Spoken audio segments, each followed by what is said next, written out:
This is Ibarian X, and this is The Candid Frame.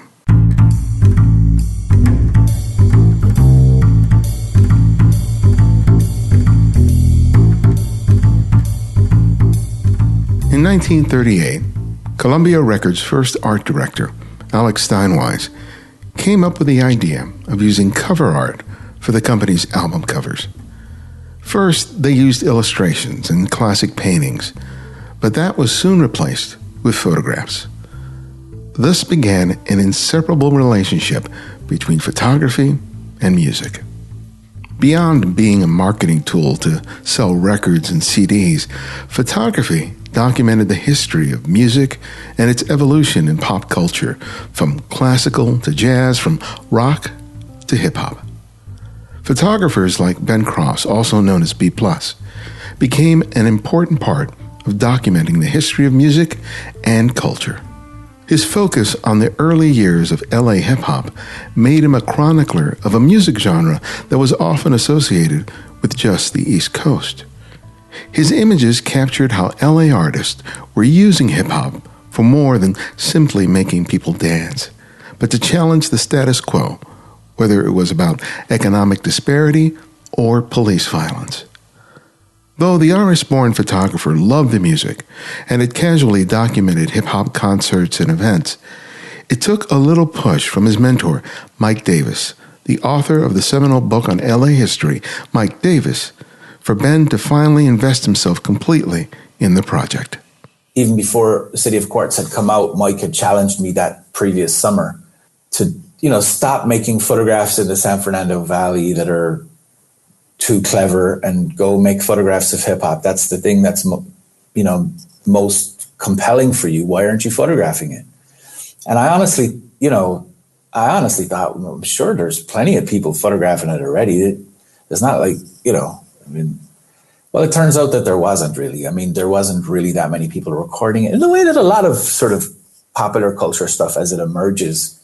It's different now, but in those days, there wasn't too many people around with cameras. There wasn't too many people really that had access to those kinds of resources.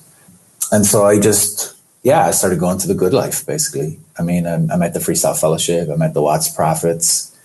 I started meeting people in Limerick Park and started making work.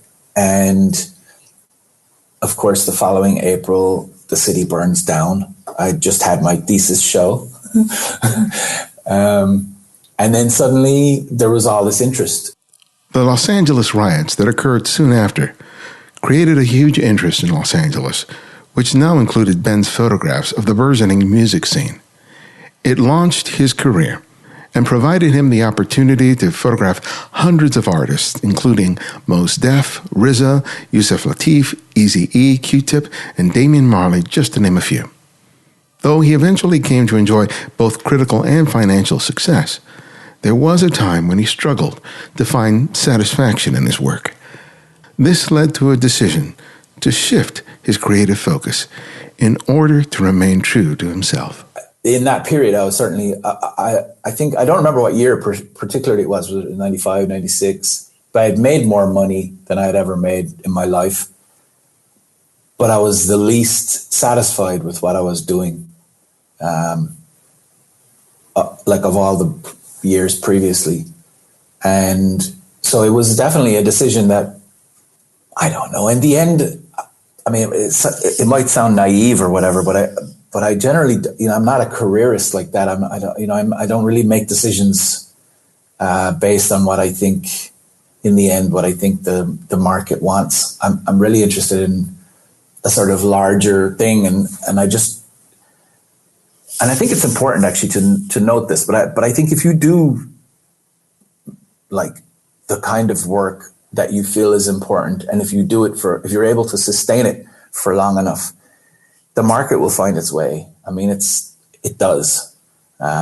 If there's quality there in the work, they'll find their way to you. We'll talk to Brian about how that decision created a dramatic shift in his career and what similarities he observed between the lives of young artists of Watts and Compton and his own upbringing in Ireland during the violent period known as the Troubles. Welcome for the Candid Frame.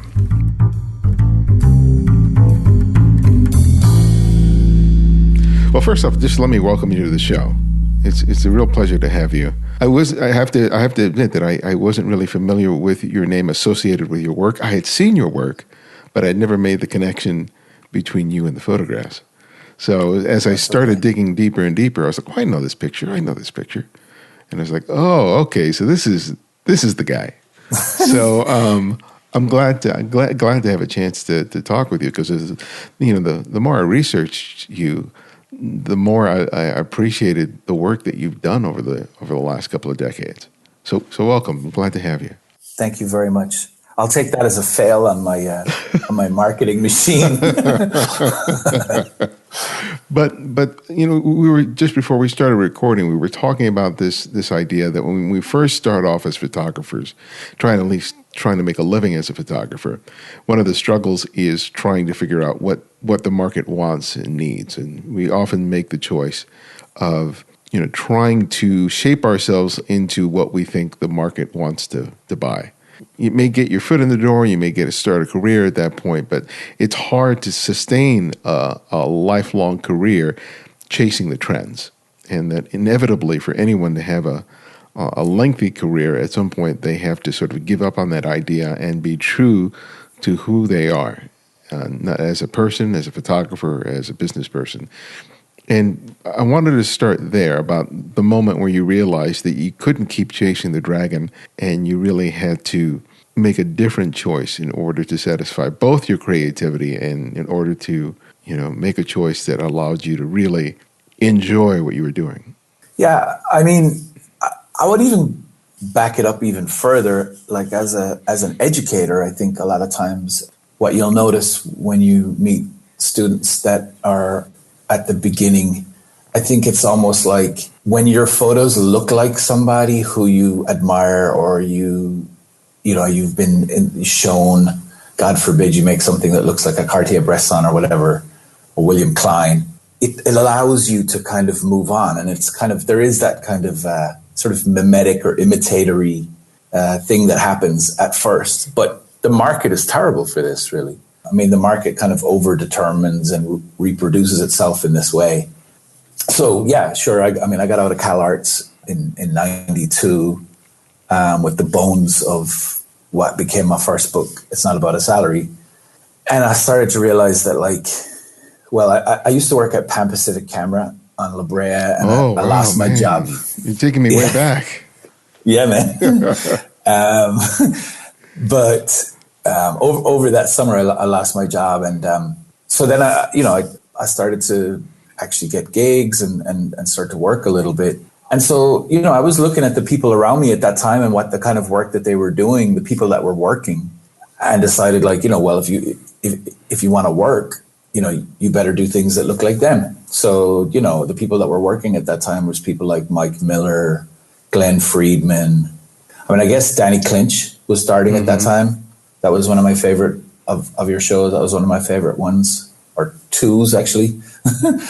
But I was sort of paying attention to what people were doing and started to follow. Really, it's okay. I mean, I made decisions which I guess you could say I regret, but I mean, it's also a stamp of the time.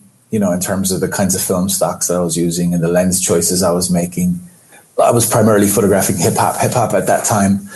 Glenn Friedman was doing a lot of really important work for Def Jam at that time, and Glenn was a skate photographer. So skate photography is sort of defined by really wide angle lenses. So wide angle lenses was exceptionally wide, like wider than 24, was kind of considered normal. So everybody was doing that kind of thing.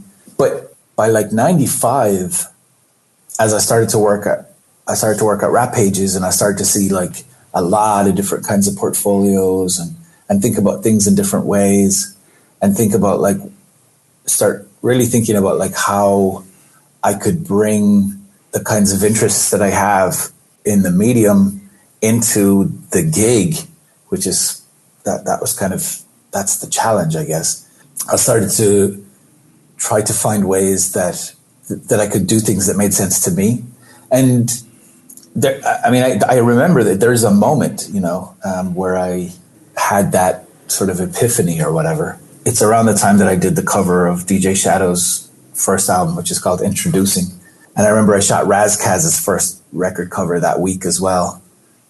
There was something about the cover of Introducing, the fact that it wasn't lit except for like the green of fluorescent tubes in a badly lit record store, and the fact that it was like mundane somehow. It was like profoundly mundane, but it was well observed. But it wasn't like I wasn't trying too hard, basically. Yeah. And there was something about the success of that and the success of that photograph that actually at the same time was the first time I started shooting the Fuji GA645.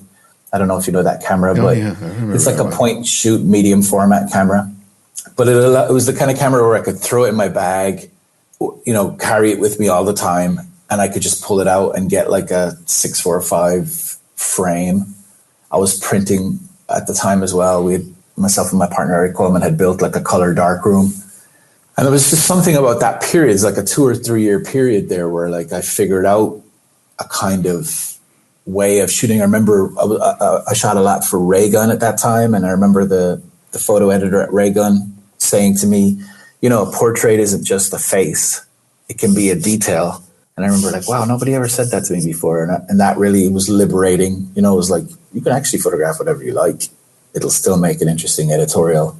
And, in that period, like these things sort of emerged out of the work. I mean, it came from shooting too, I think that's the other thing is like, a lot of this is about putting in hours, like actually doing it helps you to understand the kinds of things, the kinds of light, the kinds of lens choices that you are most interested in or whatever, And then eventually people start pointing it out like, oh, that looks like one of your photographs. And oh, snap. My photographs look like something. So yeah, that's kind of, I don't know if that makes sense. No, that makes a lot of sense. But, I think one of the things about making a market change in the way you shoot, it's one thing when you're sort of a student and there aren't really any consequences for making such a choice. But, by that time you had achieved a certain level of success, specifically financial success. So sometimes in making a choice to make such a shift has some real world consequences, which can which makes making that kind of choice more difficult. So tell me about that consideration and, how much resistance that created and what allowed you to, go ahead and make that choice and commit to shooting in a, maybe not necessarily a different way, but in a way that was more fulfilling, satisfying. Yeah. Actually, you're right. Like I was doing fairly well at that time. I was working a lot, but I've always had this kind of sort of complicated relationship to that kind of success where I feel like I took home a certain amount of money. If I didn't get to do what I wanted to do, if I didn't get to make the kinds of images that I wanted to make or the kinds of images that I made that I was most happy with didn't end up being used, somehow it never feels as, of course, snap. I'll go to the record store. I'll find a way to make it okay, But in that period, I was certainly, I think, I don't remember what year particularly it was it 95, 96, but I had made more money than I had ever made in my life. But I was the least satisfied with what I was doing, of all the years previously. And so it was definitely a decision that, I don't know, in the end, it might sound naive or whatever, but I generally, I'm not a careerist like that. I don't really make decisions based on what I think in the end, what I think the market wants. I'm really interested in a sort of larger thing. And I think it's important actually to note this, but I think if you do the kind of work that you feel is important, and if you do it if you're able to sustain it for long enough, the market will find its way. It does. If there's quality there in the work, they'll find their way to you. And that's what happened. I had a couple of quiet years where people didn't really understand. I just completely threw out my old portfolio And I used to send this notebook. Like I just would cut up proof sheets and I would just like make edits of what I thought the way my work should be used, where I would do like sequences of photographs. Like each job was like a little story. And I started to send that out. And of course, you can imagine, like, this is in the days when people had like those crazy, expensive, embossed, leather bound in a box, you know, and I'm sending out some notebook with a bunch of Xeroxes and cut up proof sheets and handwritten stuff. But actually, that was the first time I ever got an agent. It was a guy in New York, really liked what I was doing. I was like, no, I can, you know, we can do things with this. You know, it was a definite change. But it was also the first time where I started to get the kinds of gigs like outside of music, for example. I started to get more gigs outside of music in apparel and advertising and this kind of thing. And I think it was people responding really to the fact that it didn't look like anything else. You know, it had its own thing. It's fine. I mean, I'm much happier as a result. But, you know, I mean, having seen a lot of photographers over the years, what I would say is that, you know, I call that feeding it, you know. It's like jazz musicians call it like woodshedding, you know, where it's like just go out there and figure it out for a minute. Don't worry about what everybody else is thinking. Just go figure it out. And if you don't do that, I mean, it's no different than being an accountant or something, you know, where it's like you're that alienated. You're just performing a function which you have no proper connection to. With me, I'm very sensitive and I don't perform as well under those kinds of conditions, you know, where I feel like I'm being micromanaged and I have to do something really, really specific and there's no chance for me to look around and discover and think. So, yeah, I mean, you know, I try to tell people this, but I think that was a very important period really for me. It might feel risky in retrospect, but it didn't feel risky at all in the moment because I didn't feel like even if it was a choice, I felt like it was something I had to do. Your career is largely associated with the early years of hip hop in Los Angeles. How did you get introduced to that world? Because if I understand correctly, Mike Davis, who is the author of City of Quartz, one of those seminal books on the history of Los Angeles, was a friend and sort of a mentor, and it's something he had some role to play in that. Tell us about that. I was at Cal Arts. I was at grad school at Cal Arts. I was, to call me a photographer at that period might not have been the right way to describe what I was doing, but I was using photography. I was making kind of landscape photographs. I was thinking really about history. Since the mid 80s, the only thing I was listening to was hip hop, but I was living in Ireland. I wasn't living here. So, you know, it was quite difficult to get the music at that time. There was no internet, obviously, but even in terms of like radio or whatever, like it was difficult to hear stuff. I mean, it was difficult to hear hip hop in Los Angeles in 1985 also. And when I came to Cal Arts, I became friends with Mike. He was teaching there. He was kind of, we'll call it like workshopping City of Quartz really through his classes at Cal Arts, through a number of discussions. And then this is a period of like NWA, you know, the first Ice Cube record. There was interesting things happening in Los Angeles. The film Colors, for example, Ice-T.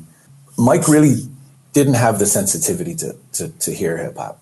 And partially because his hearing, just physiologically, his hearing isn't great because he worked as a truck driver for many years. So his hearing is challenged.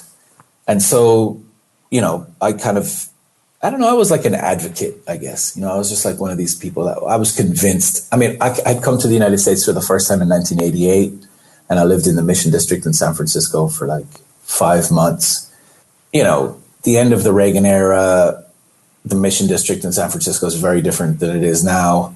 You know, crack, AIDS, heroin, a lot of folks living on the street, and nothing really in terms of cinema, in terms of contemporary art prepared me for that reality, except for hip hop. Hip hop spoke to that. It was of that, the kind of anxious, the sort of visceral feeling that you hear when you hear those early Dr. Dre or early Bomb Squad recordings.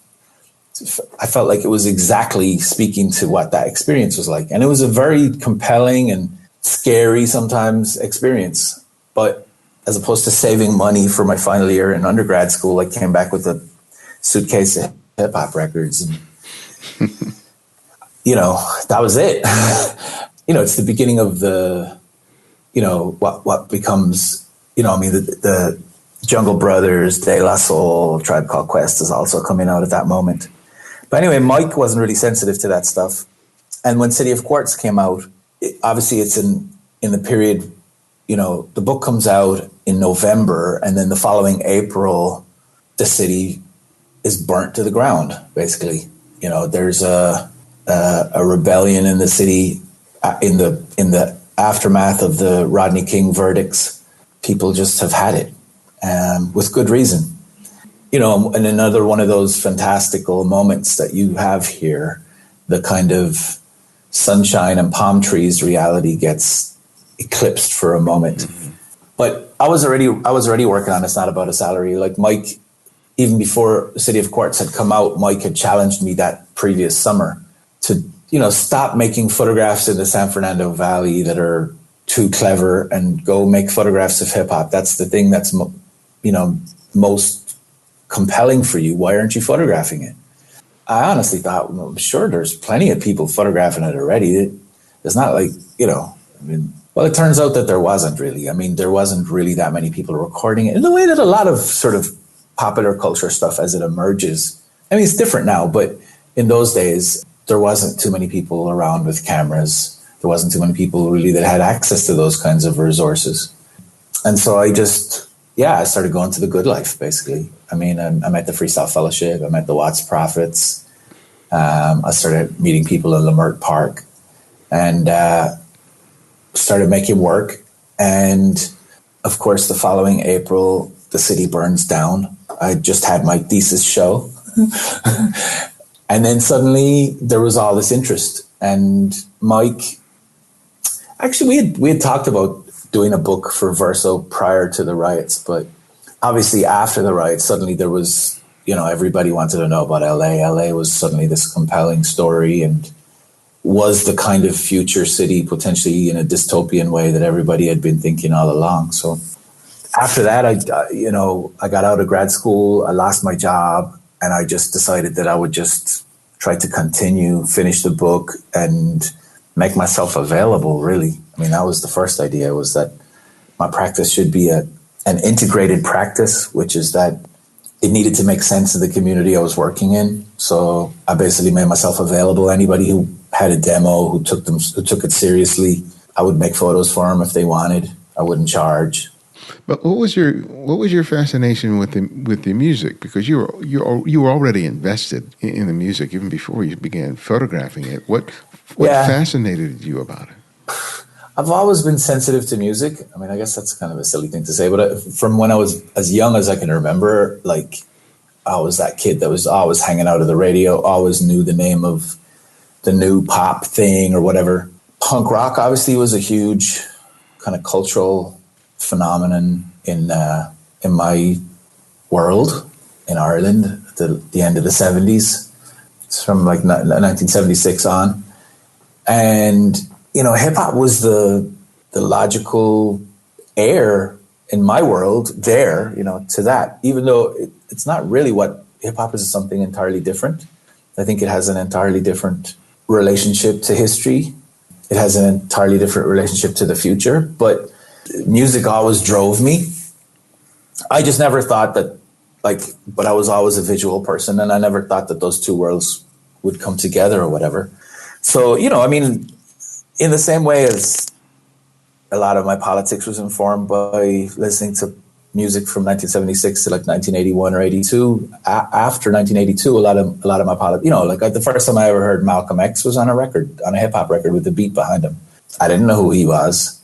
I didn't grow up I wasn't fortunate enough to grow up in a culture where James Brown was part of my everyday experience, or George Clinton, or any other, Aretha Franklin, that was somewhere else. We had our music, but I didn't have a chance to hear that stuff. Mostly I heard that stuff through samples. The first time I heard Roy Ayers was on a Tribe Called Quest record.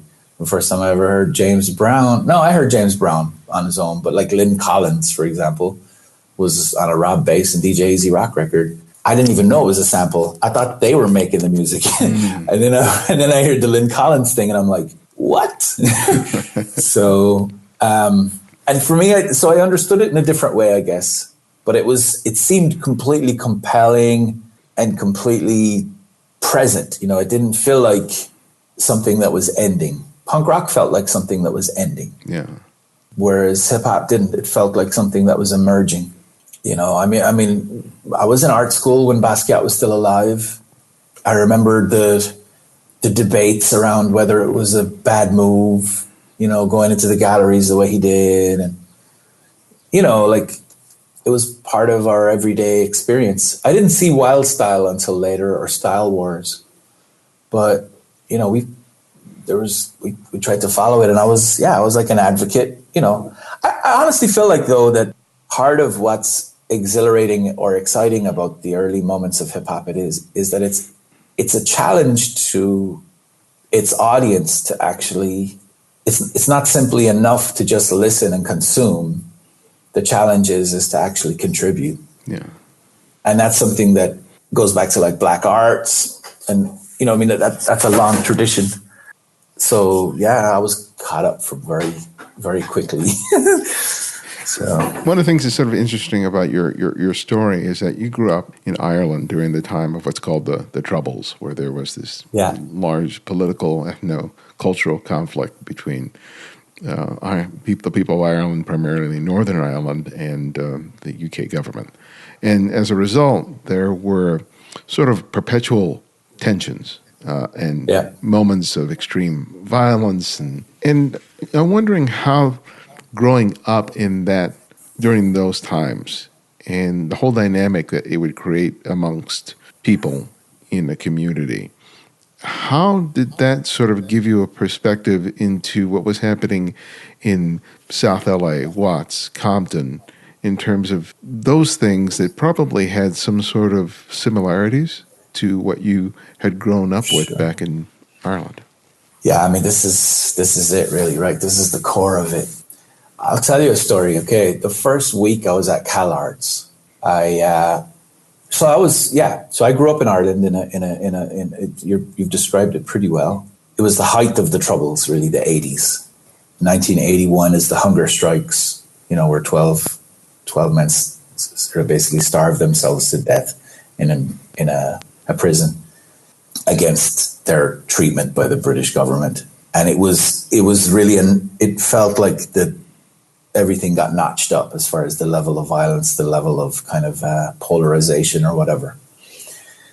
And, while, just to be straightforward, in the South where I grew up, there was this thing called Section 31 where you couldn't be sympathetic to the IRA or Sinn Féin, which is the political wing of the IRA, and be on television. They wouldn't allow your voice to be heard. So actually, there was the sort of mainstream dialogue that was going on.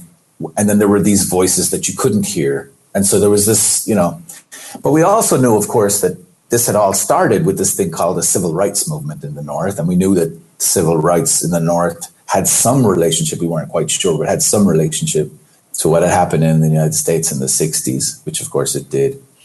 But the thing that really, when I came here, I mean, there was a number of things. There's a number of stories. I used to move furniture when I first came, Before I went to CalArts, I was a furniture mover. And I remember once moving a guy in the Lower Haight, African-American man, and I picked up a box of books and I saw a Frantz Fanon book on top, Wretched of the Earth. And I was like, oh, wow, you have Frantz Fanon, Wretched of the Earth. That's dope. I'll read Frantz Fanon here. And I'm saying it being funny, and he was like, well, actually, I'm a former Black Panther and that's one of our, and I was like, really? Like completely oblivious, had read Fanon on my own, didn't realize it was an important book here. But the thing that kind of punch in the face for me of this whole thing was I remember going to CalArts the first week and my roommate had bought the LA Times and we were reading the paper together in the cafeteria and we had opened a spread and on One side of the page was a young Chicano kid leaning against a fence, and the story of gang injunctions. So gang injunctions are basically like guilt by association. If they paper that says, we believe you are a member of X street gang, therefore you are, and then your ability to use public space, your ability to congregate, your ability to communicate was curtailed, and you can be given a ticket for it. Then it was a new kind of law that the LAPD had introduced, which has subsequently gone on to, it's kind of evolved, but across the page and following a perfect eye line, somebody at the Times was obviously paying attention, was LAPD cop with firing a rubber bullet.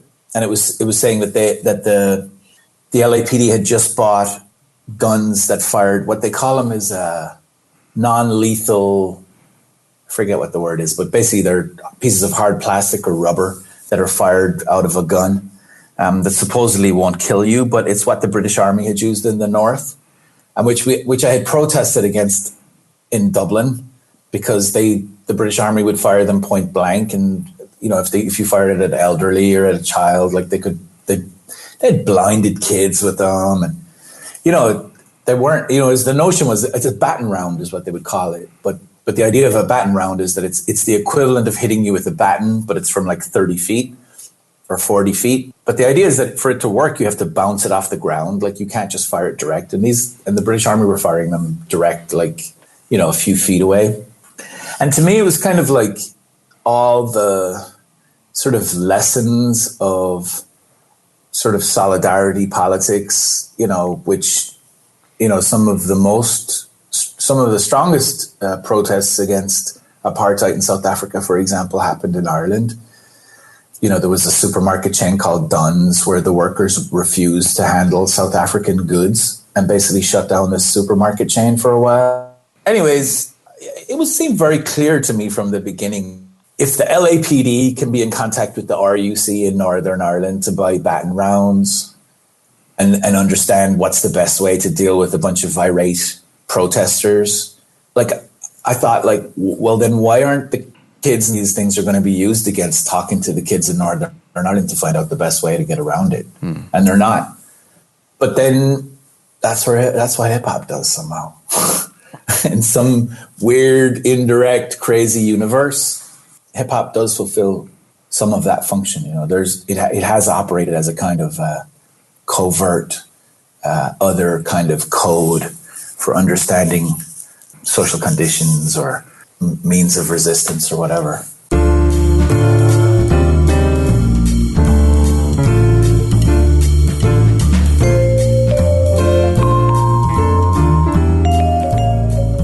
One of the things I often hear from listeners of the show is their appreciation for the depth of conversations that we have.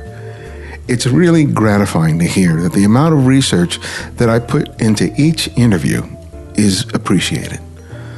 Besides the time spent recording and editing each episode, there is a lot of time finding out as much as I can about each guest in order to ensure that our conversations are not a Q&A filled with lazy questions and pat answers.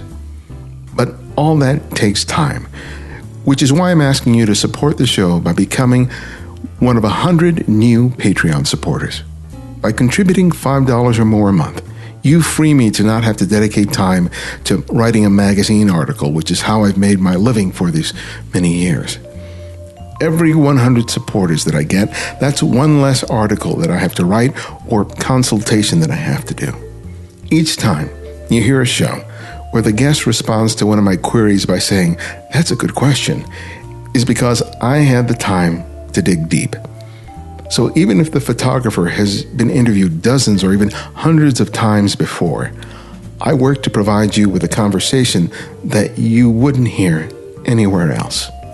If you appreciate that about the show, you can help make it happen every week by becoming a Patreon supporter today and contributing as little as $5 a month. Help us to reach our goal and help make TCF the best that it can be. Thanks.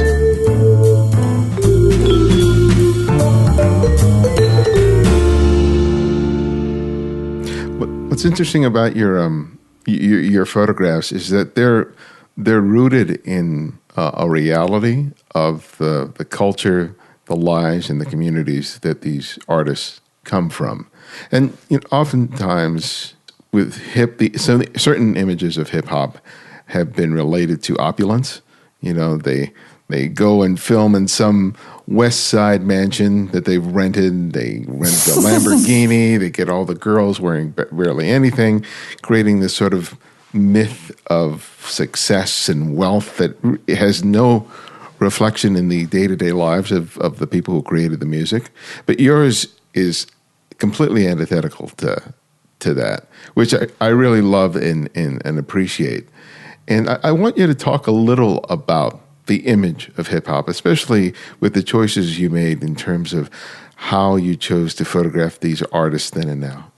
Yeah, I mean, okay, obviously there's a particular moment really when that kind of fully emerges. I mean, I think there's always been the display of wealth going right back to the beginning, whether it be like, Dookie Ropes or Dapper Dan, at the time, fake Gucci. Now he's doing real Gucci.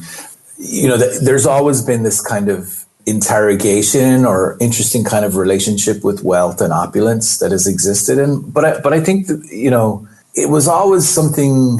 There's always been something compelling there until it gets to the moment where, and it's the word is jiggy. I mean, it comes from primarily we're talking about Sean Puff Daddy Combs in that era really is where the wall between mass marketing and hip hop breaks down and it becomes something different. It becomes like, oh, in fact, we can rap about your product. In fact, if you help us make this video and we'll, and so the wall between kind of like product placement and advertising and the music disappears and then it becomes something different. For me, I don't come from that. I have actually very little interest in that. I don't know, rich people stuff is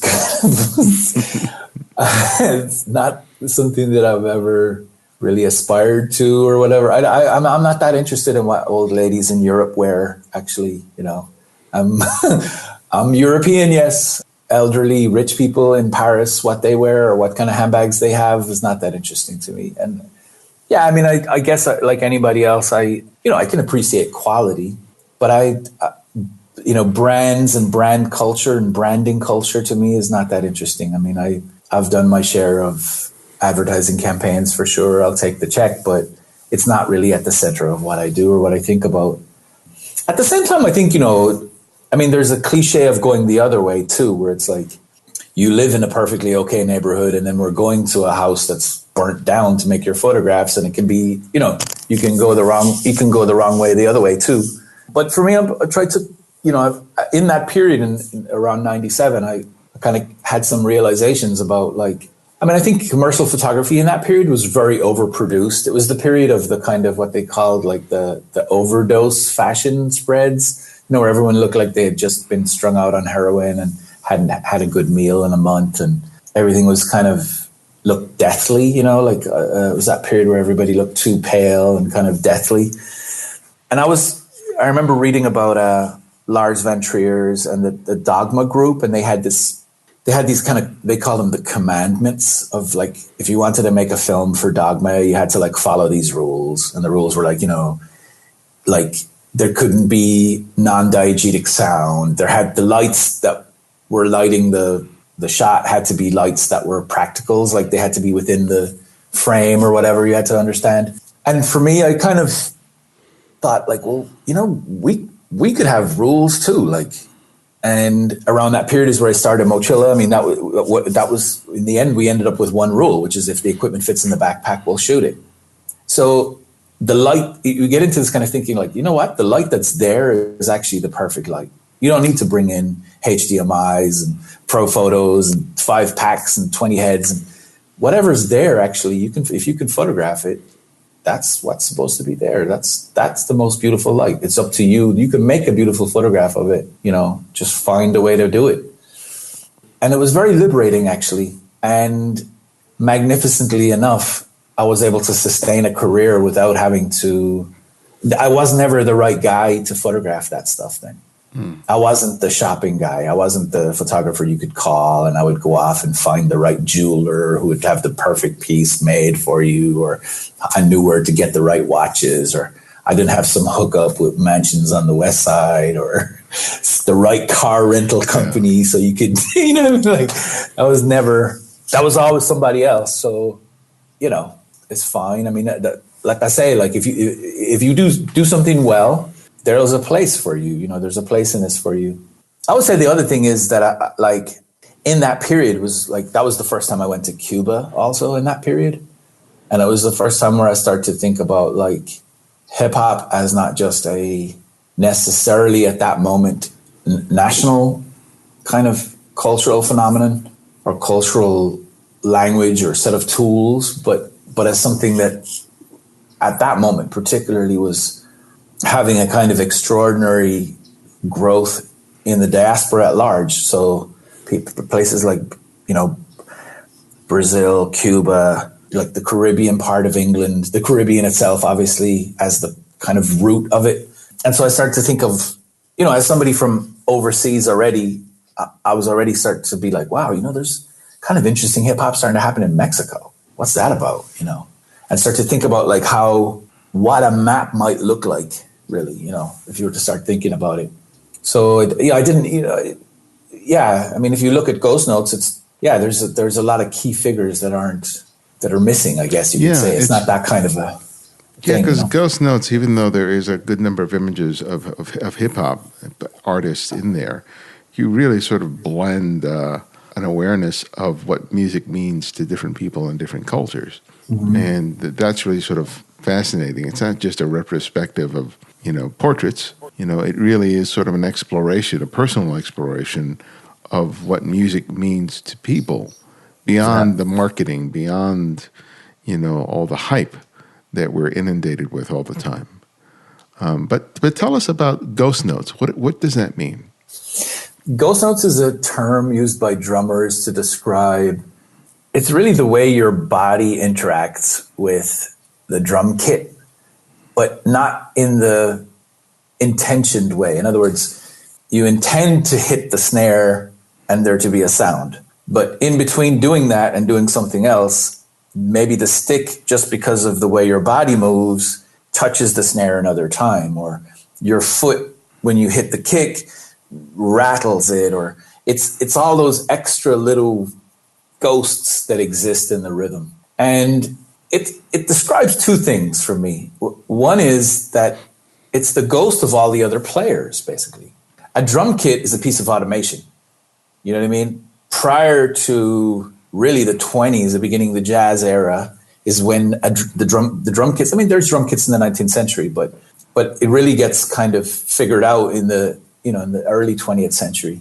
And it was to allow one person to do something that up until that point, maybe 6 people did or 5 people did, where like there was just one person doing the hi-hat, or there's one person doing the snare, or there's one person doing the kick. So it's a ghost of all the guys or women that are missing. And on another level, it's the way somehow that history works, which is that when you listen to something that's rhythmic, it's like you're remembering in the future, like you're remembering that there's supposed to be a hit now. Your body is remembering. It's not even you're thinking about it. You're remembering. That's how rhythm works. Like we know there's a hit coming. We remembered that it's supposed to happen. And in between that is they're like little flavorful things that make it syncopated, make it polyrhythmic, make us feel it. And to me, it's aspirational, but, you know, if I could make photographs that were as good as Tony Allen's Ghosts or Clyde Stubblefield's Ghosts or Bernard Purdy's Ghosts or Elvin Jones' Ghosts, I've really done something. You know what I mean? Like I've really, that's what this should be. You know, that's the way I imagine this kind of a practice. Because I'm more interested in photographing Shuggie Otis than I'm interested in photographing Michael Jackson. For a lot of people, that's not everybody. Yeah. Like, and Shuggie is such a compelling and wonderful and incredible musician. I've listened to Sugi Otis more than I've listened to Michael Jackson. I'm interested in that. I'm interested in the cats that maybe didn't get the kind of shine, the places where the light didn't find its way. And yeah, that's it.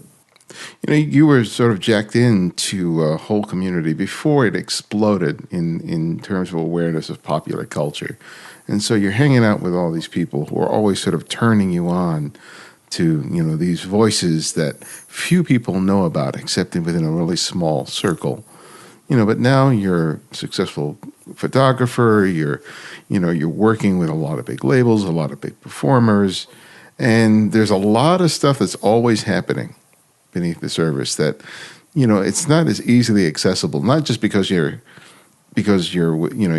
running a business at that point, but you're also not 20 anymore, right? So in terms of, you know, trying to stay jacked in, especially into a music culture that is constantly evolving and transforming, what do you consciously have to do to make sure that you're still tapped in some way? You got to stay open. I mean, as silly as that sounds, you just have to trust that the body, the ears, that the intuition that's gotten you to here, you know, you can't have anxiety about the things that you aren't listening to, which is infinite. So you just have to trust that the things you're supposed to hear are the things that are coming across in front of you, and stay active in the community, really, you know.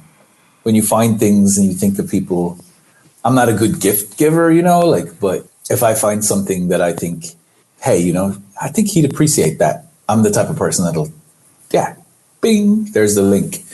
And so, yeah, you stay active in that way. But it's infinite. I mean, it's, you know, I don't know, like, I'm lucky. I mean, I'm very lucky in the sense of, like, I come from a culture of digging, which there's always been diggers.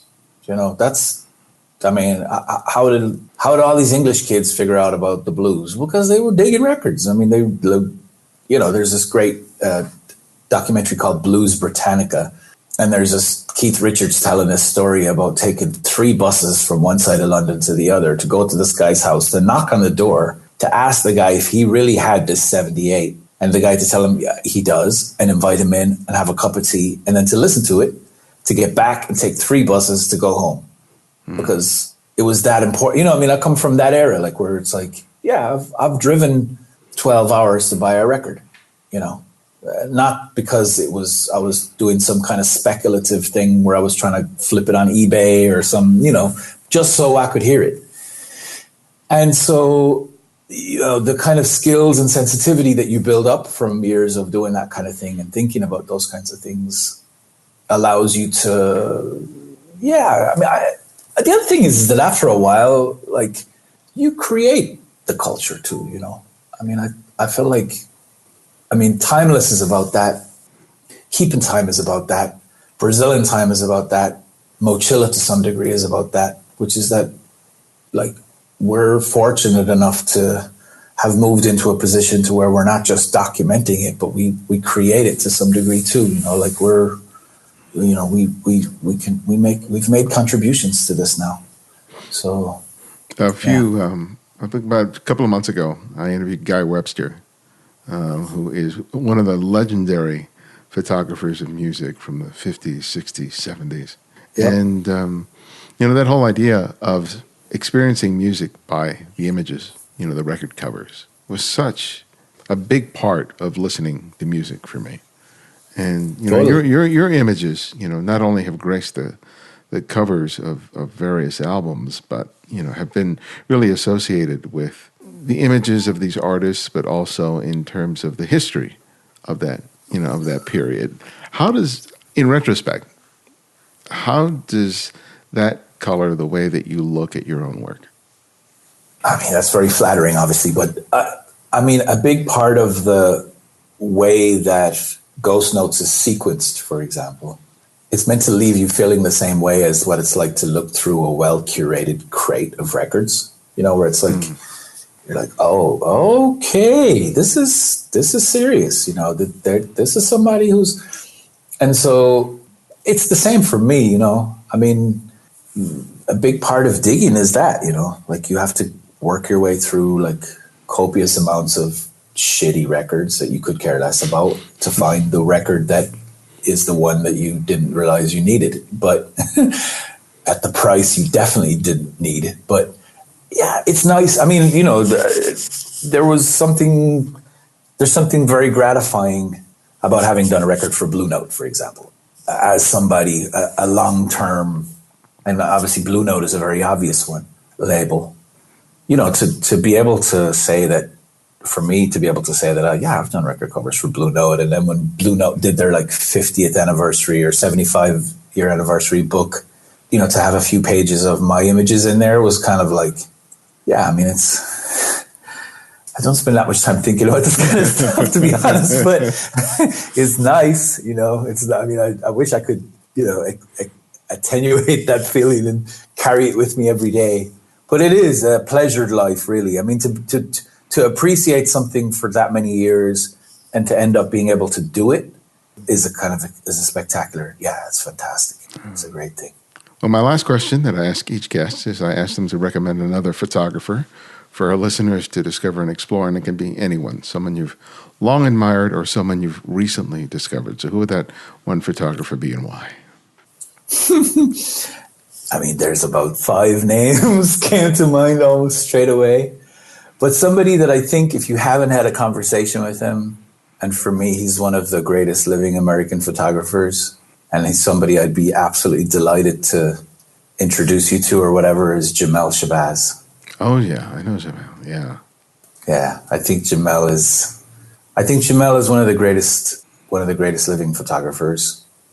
And I think his commitment to the community that he lives in, and the community that he comes out of. I mean, I wrote something about him maybe 6 or 7 years ago, and the scale of what he's done, the only photographer I can think of that's done anything on that scale is like August Sander. But you know, you could say, when this is all over and done with, when we look at Jamel's archive, that is a document of the African American people. You know, he's really, it's absolutely, I'm humbled. I mean, you know, when I'm in the room with Jamel Shabazz, I'd be embarrassed nearly to say I'm a photographer when you look at the level of commitment that he has. Yeah, he's an amazing. You know? And we're friends. You know, he loves me. I love him. It's all good. But he's really, wow. He's really. Whew. Well, it's an awesome recommendation, and thank you so much for joining me. I had really enjoyed having that chance to talk with you. Thank you. Thank you, man.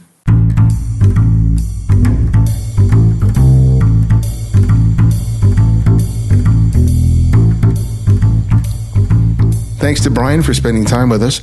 You can find out more about him and his work by visiting B Plus Photography and Mochila.com. And I've also recently released 2 books. The first is an ebook, Lessons from the Street. It's about some of the mistakes that I've made as a photographer and how they made me a better photographer. It's just $7, and you can purchase it directly from the website. And my follow-up to my first book, Chasing the Light, is now available for purchase. It's called Making Photographs, Developing a Personal Visual Workflow, and teaches you how to create better photographs more consistently. I believe that it's a book that will change not only the way you make photographs, but also the way you see. You can order and download the ebook right now, or place a pre-order for the softcover, which comes out in December. When you place your order from the Rocking Nook website, use the promo code Pirello40 to receive 40% off the list price. Check out the website and the show notes for the link. And once you read it, please write a review in the Amazon store, whether or not you purchased it from there. It's going to help me to spread the word. And if you want to keep up with all things Candid Frame, sign up for our mailing list, and you'll receive 3 free copies of my previously published ebooks. We also love the reviews people write about us in the iTunes store because that helps to spread the word. Thanks to Rafael De La Uz from the U.S. for his 5-star review. And as I said earlier, you can also support the show by making a monthly contribution through Patreon, or you can make a one-time contribution via PayPal. You'll find links for both in the show notes and the website. Thanks to Mike Avery, Gerald T. Carney, Hubert Thompson, John Dilworth, and Simeon for their recent contributions. I can't thank you enough. And if you want to easily access every episode of The Candid Frame, download the free Candid Frame app. It's available for both Apple iOS and Android. Download it today. You'll find it where everything else is in the show notes or the website at thecandidframe.com. The Candid Frame's audio engineer is Martin Taylor, who you can find at theothermartintaylor.com. The show's senior producer is Cynthia Parker, and our music is from Kevin MacLeod, whose royalty-free music can be found at incompetech.com. And you can follow me on Twitter and Instagram at simply @IbarionX. And this is Ibarian X, and this is The Candid Frame.